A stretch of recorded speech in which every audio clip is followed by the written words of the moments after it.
कैसे नाम को बुलाना चाहता हूं।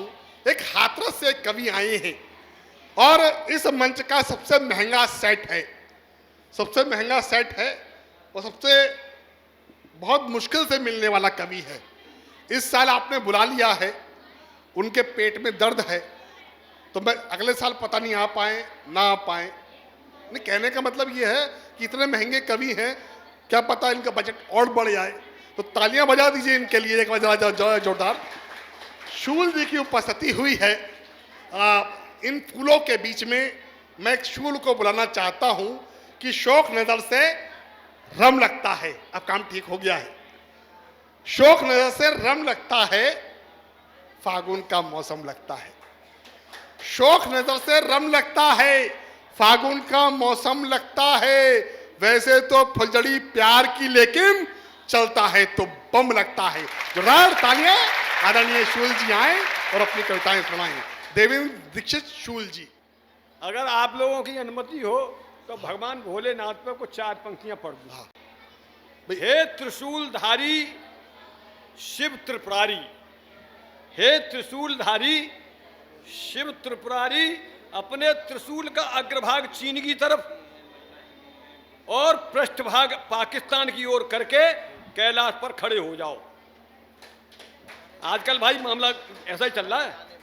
अपने त्रिशूल का अग्रभाग चीन की तरफ और पृष्ठभाग पाकिस्तान की तरफ करके हिमालय पर खड़े हो जाओ, कैलाश पर खड़े हो जाओ और अपने गले में पड़े नाग देवता से फुसकार लगवाओ। अपने गले में पड़े नाग देवता को से फुसकार लगवाओ। बस दोनों की अकल ठिकाने आ जाएगी, तब भारत के समर्थन में श्रीलंका ताली बजाएगी। ये तो मैं आप लोगों को भाई महेश नवीन के अवसर पर बात कर रहा था।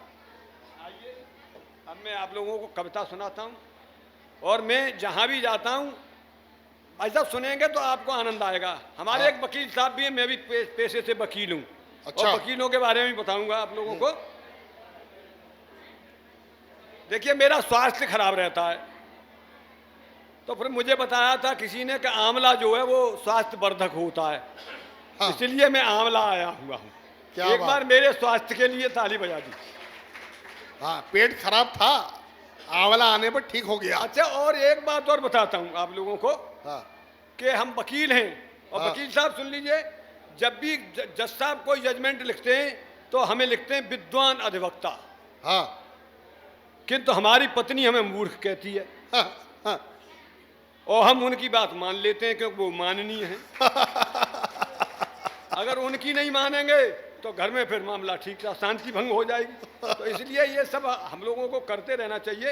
आइए मैं 1-2 बात और करता हूँ और फिर 4 पंक्तियां देता हूँ कि कैसी भी विषम परिस्थितियां हो आप उसमें प्रसन्न रह सकते हैं। स्वागत है भाई, प्रसन्न रहने का मंत्र दे रहा हूँ, सुन लीजिए, आपको बहुत बहुत काम आएगा। स्वागत है। कि चारों तरफ हो शूल, हाँ, यानी कांटे, चारों तरफ हो शूल मत दामन बचाइए, आप भी गुलाब जैसे मुस्कुराइए। आप भी गुलाब जैसे, गुलाब के चारों तरफ कांटे होते हैं फिर भी मुस्कुराता है।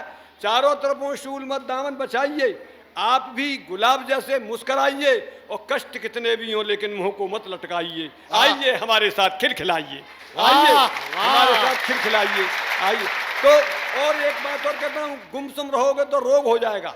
कि गुमसुम रहोगे रोगे गम तुमको गलाएगा, मुरझाया हुआ फूल क्या महफिल सजाएगा। तो जब तक ये जिंदगी है हंसिए हंसाइए, आप भी गुलाब जैसे मुस्कुराइए, आप भी गुलाब जैसे मुस्कुराइए। और गुलाब जैसे मुस्कुराने की बात मैं प्रारंभ करता हूँ। देखिए घरों में महिलाएं अपने पतियों को बड़े अच्छे संबोधन देती हैं और हम उसमें ही गड़बड़ कर लेते हैं। हमारे महापुरुषों ने कहा हम लोगों को शराब नहीं पीनी चाहिए, किंतु हम लोग बहाने से ही पी लेते हैं। खासतौर से पुरुष लोग, महिलाएं बहुत अच्छी होती हैं, बेटियां बहुत अच्छी होती हैं, ये नहीं पीती पाती। मैं इसलिए मैं आपकी तारीफ कर रहा हूं, तो आप ताली बजा सकते हैं, एक बार बजा दीजिए। तो देखिए सुनिए कि पत्नी ने पति को प्यार भरा संबोधन दिया। हाँ, पत्नी ने पति को प्यार भरा संबोधन दिया, पिया पिया। हाँ। पति ने आदेश मानते हुए परिपालन किया। पत्नी ने पति को प्यार भरा संबोधन दिया, पिया पिया। पति ने आदेश मानते हुए परिपालन किया। मैं खाने पहुंचे, एक अद्धा गटक लिया, एक बगल में दबा लिया, गिरता पड़ता घर आया, दरवाजा खटखटाया। पत्नी बोली, अरे पिया तूने ये क्या किया? वो बोला, चेहरा बनाकर भोला, कि तुम रोज कहती थी पिया पिया पिया, तो मैं आज पी आया। क्या बात है, पिया। तुम रोज कहती थी पिया पिया, तो मैं आज पी आया हूँ। और तुम फिर भी कहोगी पिया पिया, इसलिए एक अद्धा साथ में लिया। तुम फिर भी कहोगी पिया पिया, इसलिए एक अद्धा साथ में लिया आया। बोलो दारू मैया की। तो ऐसे ऐसे हम लोग अपनी बात कर सकते हैं।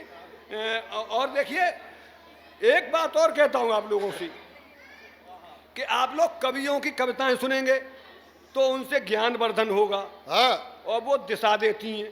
पर फिल्मी गीतों के चक्कर में कभी मत पड़ जाना। ये नए नए बच्चे फिल्मी गीतों के चक्कर में पड़ जाते हो तुम लोग। फिल्मी गीतों में तो कुछ भी नहीं रखा है, बच्चे समझे, वो तो दिशा भ्रमित कर रहे हैं, दिग्भ्रमित कर रहे हैं।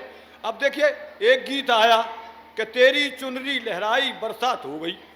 तेरी चुन्नी लहराई बरसात हो गई। तेरी चुनरी लहराई बरसात हो गई। अगर भाई साहब चुनरी लहराने से बरसात हो जाती है, तो फिर क्या है? जहां सूखा पड़ रही हो उसकी चुनरी लहरवाइए, बरसात करवाइए। और जहां ज्यादा बरसात हो रही हो उसकी चुनरी लहराने पर प्रतिबंध लगाइए, बरसात बंद करवाइए। बहुत सुंदर। ये गीत है। एक गीत आया कि तेरी पतली कमर में है जादू, तेरी पतली कमर में है जादू।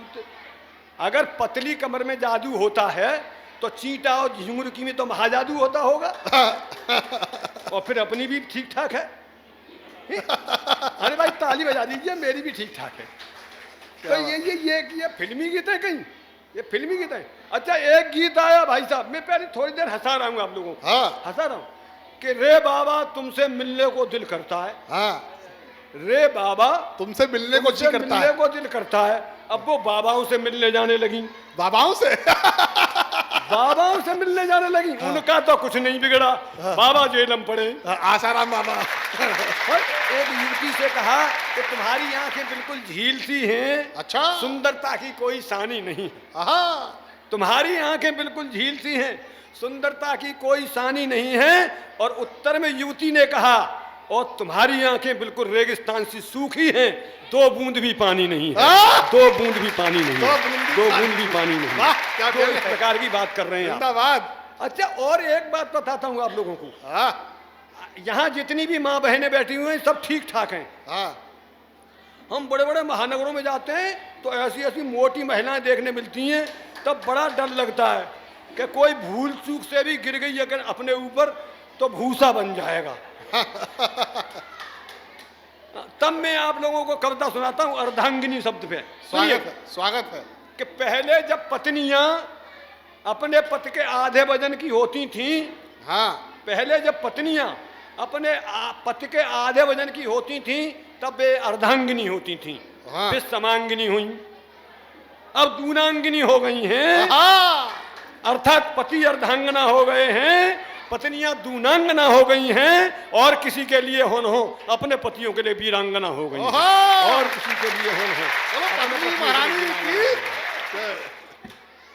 और भाई साहब पेशे से वकील हैं तो तमाम इस प्रकार की घटनाएं आती हैं।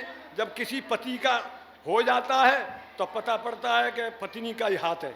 और अभी अभी आपने देखा ही था वो नीला क्या था, और सब हो रहा है आजकल, ये बहुत हो रहा है। तो भैया आप लोगों से निवेदन है आप ऐसा ना करें। चलिए, ये सब मैं और बता रहा हूँ आप लोगों को कि आजकल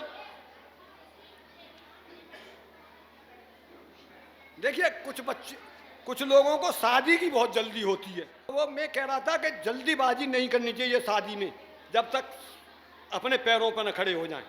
तब सुनाता हूँ आप लोगों को कि जब वे कुंवारे थे कभी मंदिर नहीं जाते थे।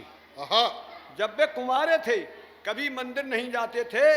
रात के समय घर में लटके देवी देवताओं के चित्रों के समक्ष हाथ जोड़कर खड़े हो जाते थे और यूं गुनगुनाते थे, पढ़ी लिखी या अनपढ़ हो, गोरी हो या काली हो, कैसी भी हो घरवाली हो, कैसी भी हो घरवाली हो, किंतु जब से हुई है उनकी शादी और वह उनके खून पसीने की कमाई की कर रही है बर्बादी, तब से वे रोज सुबह शाम मंदिर जाने लगे हैं और मेरी तरह पीले व कमजोर नजर आने लगे। तब से वे रोज सुबह शाम मंदिर जाने लगे हैं और मेरी तरह पीले व कमजोर नजर आने लगे हैं और देव प्रतिमाओं के समक्ष यूं गिड़गिड़ाने लगे हैं, दीन दयाल विरस संभारी हरव नाथ मम संकट भारी, दीन दयाल विरस संभारी हरव नाथ मम संकट भारी। फिर वो संकट भारी हो जाता है। तो इसलिए मेरा निवेदन है कि जरा धीमे धीमे अपने हिसाब से आइए। चलिए मैं एक दो बात और करता हूँ। स्वागत। और जीवन में मैं कहता हूँ सकारात्मक सोच रखेंगे तो आप हमेशा प्रसन्न रहेंगे। हर चीज में अच्छा ही देखो। देखो मैं मंत्र दे के जा रहा हूँ आप लोगों को, अच्छी बात बता के जा रहा हूँ। अगर आप हर चीज में अच्छाई देखेंगे तो आपको आनंद मिलेगा और बुराई देखेंगे तो आपको दुख होगा, कष्ट होगा। है अगर घर में पत्नी नमक डालना भूल जाए, तो अगर आप लड़ेंगे तो दूसरे दिन तो बिना नमक वाली भी नहीं मिलेगी। इसलिए आप तरीके से कह सकते हैं कि आप बहुत समझदार हैं, जानती हैं कि नमक स्वास्थ्य के लिए हानिकारक है, इसलिए आपने बिल्कुल नहीं डाला। ऐसे हम काम चला सकते हैं। तो ऐसे ऐसे ऐसे ऐसे काम चलाइए। कभी भी पैसे के पीछे मत पड़ जाना कि बुरी तरह गलत तरीके से पैसा मत पैदा करना। तो दो पंक्तियां देता हूं कि दाम कमा सकता बहुत करके खोटे काम। दाम कमा सकता बहुत करके खोटे काम, पर दाम काम ना आएंगे जब आड़े होंगे राम। पर दाम काम ना आएंगे जब आड़े होंगे राम। पर दाम काम ना आएंगे जब आड़े होंगे राम। तो ये हम लोगों को शिक्षा भी लेके यहाँ से जानी चाहिए। चार पंक्तियाँ और देता हूँ, उसके बाद एक बात कह के बैठता हूँ कि आया है नया दौर, नया मन बनाइए। नई सरकार आई है, नए काम हो रहे हैं। आया है नया दौर, नया मन बनाइए। स्वार्थ त्याग राष्ट्र की धारा में आइए। स्वार्थ त्याग राष्ट्र की धारा में आइए। और धन कमाकर घर चलाना अच्छा काम है। धन कमाकर घर चलाना अच्छा काम है, पर दूसरों का दिल दुखाना धन कमाइए। पर दूसरों का दिल दुखाना घर कमाइए। पर दूसरों का। और अंत में एक बात कह करके बस विराम लेता हूं, क्योंकि समय बहुत हो गया है। मुझे कल एक कवि सम्मेलन में फिर रठौरा आना है। सुनिए, ये रोहित राकेशी जी ने, वकील साहब, रोहित राकेश जी ने जितने भी कवि बुलाए हैं ये सब राष्ट्रीय स्तर के कवि हैं। हाँ बिल्कुल, ये सब राष्ट्रीय स्तर के, राष्ट्रीय स्तर के कवि हैं। ये अकेला मैं ही राष्ट्रीय स्तर का नहीं हूँ। हाँ अच्छा, आप ताली बजा रहे हैं। क्योंकि मैं अंतरराष्ट्रीय स्तर का। और अगर चार पंक्तियों से अंतरराष्ट्रीय कवि घोषित हो जाऊं, तो चार पंक्तियां और सुनाऊंगा और नहीं तो बैठ जाऊंगा। अच्छा, कि मैं अंतरराष्ट्रीय कवि हूं, वैसे आज तक देश से बाहर नहीं गया हूं। अच्छा, आनंद लीजिए। कि मैं अंतरराष्ट्रीय कवि हूं, वैसे आज तक देश से बाहर नहीं गया हूं। आज तक देश से बाहर नहीं गया हूं, फिर भी 3 देशों में कविता पढ़ चुका हूं। अच्छा, आज तक देश से बाहर नहीं गया हूं, 3 देशों में, 3 देशों में कविता पढ़ चुका हूं। तो सुनिए श्रीमान, उन 3 देशों के नाम इंडिया, भारत, हिंदुस्तान। इंडिया, भारत, हिंदुस्तान तीनों एक हैं। मैं अंतरराष्ट्रीय कवि हूं, वैसे आज तक देश से बाहर नहीं गया हूं, फिर भी 3 देशों में कविता पढ़ चुका हूं। तो सुनिए श्रीमान, उन 3 देशों के नाम इंडिया, भारत, हिंदुस्तान। भाई साहब, बहुत दुख होता है कि जब बच्चे आवाज लगाते हैं कि इंडिया हार गई या इंडिया जीत गई। हमने अपने पुल्लिंग देश को स्त्रीलिंग कर लिया। बिल्कुल सही बात है। स्वतंत्रता के इतने दिनों बाद भी अपने देश का नाम एक नहीं रख पाए। तब ये 4 पंक्तियां पढ़ता हूं, सुनिए। स्वागत है। आप कहेंगे ये तो एक ही देश के 3 नाम है। आप कहेंगे ये तो एक ही देश के 3 नाम है। व्यंग्य की ओर बढ़िया, समझदारी की बात कहने की कोशिश कर रहा हूं। आप कहेंगे ये तो एक ही देश के 3 नाम हैं। जी नहीं, ये अलग अलग देश हैं जिनकी अलग अलग पहचान है। मैंने तीनों की परिभाषा देने की कोशिश की है। इंडिया वाले 1 जनवरी और वैलेंटाइन डे पर भद्दे प्रदर्शन करती हैं, जो अंग्रेजी टाइप के लोग हैं। सुनना, इंडिया वाले 1 जनवरी और वैलेंटाइन डे पर भद्दे प्रदर्शन करते हैं, वहीं हिंदुस्तान वाले पाकिस्तान की तर्ज पर सांप्रदायिक गर्जन करते हैं। और इन दोनों के चक्कर में मेरा भारतवर्ष कहीं खो रहा है।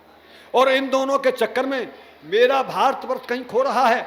इस बात पर हर सच्चा भारतीय रो रहा है। आज आवश्यकता है कि भारतवर्ष सिर्फ भारतवर्ष रहे, जो भारतीय दर्शन के अनुसार चले और एक बार पुनः विश्व का गुरु बने, एक बार पुनः विश्व का गुरु बने, एक बार पुनः। जय हिंद, जय भारत।